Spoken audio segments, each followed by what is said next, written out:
지금 전 세계가 코로나로 몸살을 앓고 있는데요. 한국은 K-방역을 통해 잘 대처하고 있는 것으로 평가받고 있죠. 오늘은 다른 나라들은 할 수 없었지만 한국만 성공한 것으로 평가받는 일 3가지에 대해 알아보도록 하겠습니다. 첫째, 전 국민 재난지원금. 지난 5월 4일부로 한국은 전 국민에게 긴급 재난지원금을 지급하기로 결정했는데요.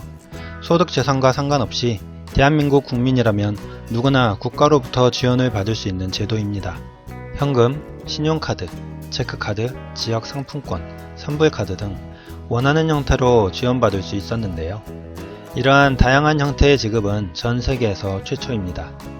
우리나라처럼 재난지원금을 지급한 나라는 1인당 1200달러를 지급하기로 결정한 미국과 10만엔을 지급하기로 결정한 일본이 있습니다. 겉모습만 보면 별 다를 바 없어 보이지만 내면을 들여다보면 과연 그럴까요? 먼저 미국의 경우 우리나라와 가장 큰 차이는 바로 현금 형태로 지급되었다는 점입니다. 세금 신고를 할 때 등록한 계좌로 입금되었는데요.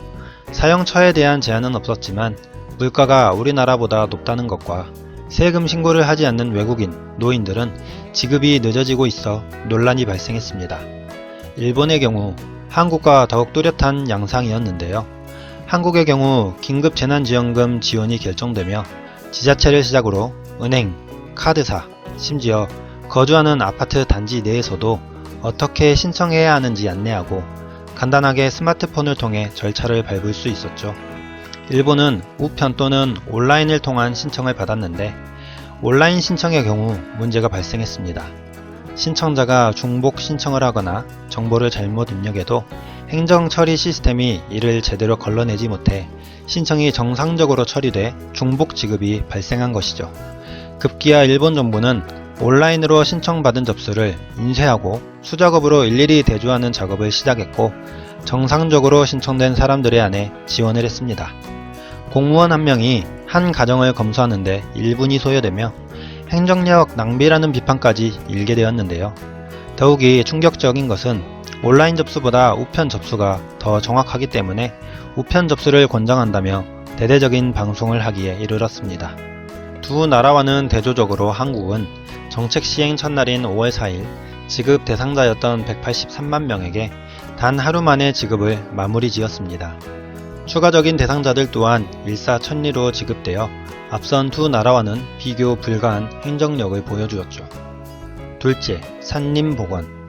1960년 6월 25일 새벽, 북한군이 불법 남침을 통해 한반도 전쟁을 일으킵니다. 이후 휴전에 이르렀지만 일본의 식민지가 되었고 일제는 35년 동안이나 우리의 모든 것을 앗아갑니다. 강제징용, 위안부, 가축, 식물, 식량, 문화유산, 눈에 보이는 것이라면 뭐든지 수탈해버렸죠. 6.25 전쟁을 거치며 불바다가 된 한국은 일제 약탈로 인해 민둥섬만 남게 되었고 유엔으로부터 산림회생 불가 판정을 받습니다. 그런데 지금 우리나라의 산림을 보면 울창한 숲과 아름다운 사계절을 누릴 수 있는데요. 이는 국민들은 잘 모르는 현신규 박사 덕분입니다. 1911년 평안남도에서 태어난 현신규 박사는 평생을 우리 강산을 푸르게 라는 일념 아래 조국의 산림 조성을 위해 평생을 바치게 됩니다. 현 박사는 리기다 소나무와 테다 소나무를 교접해 리기테다 소나무라는 품종을 만들었는데 이는 훗날 미국에서 원조를 받는데 1등 공신이 됩니다.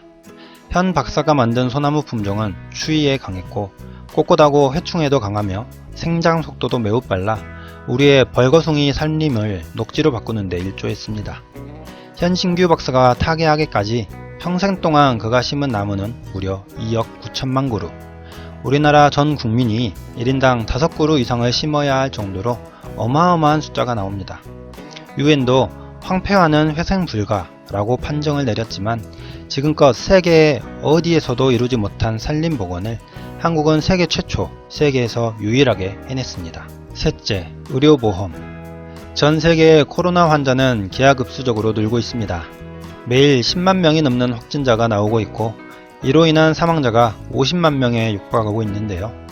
일각에서는 이 숫자보다 더 많을 것이라고 말합니다. 그 이유는 코로나19 검사와 치료비를 감당 못하는 사람들이 검사 혹은 치료를 포기하기 때문이라고 하는데요. 미국에서는 확진자가 늘어나자 확진자의 경우 검사 비용만큼은 국가에서 전액 부담한다고 밝혔습니다.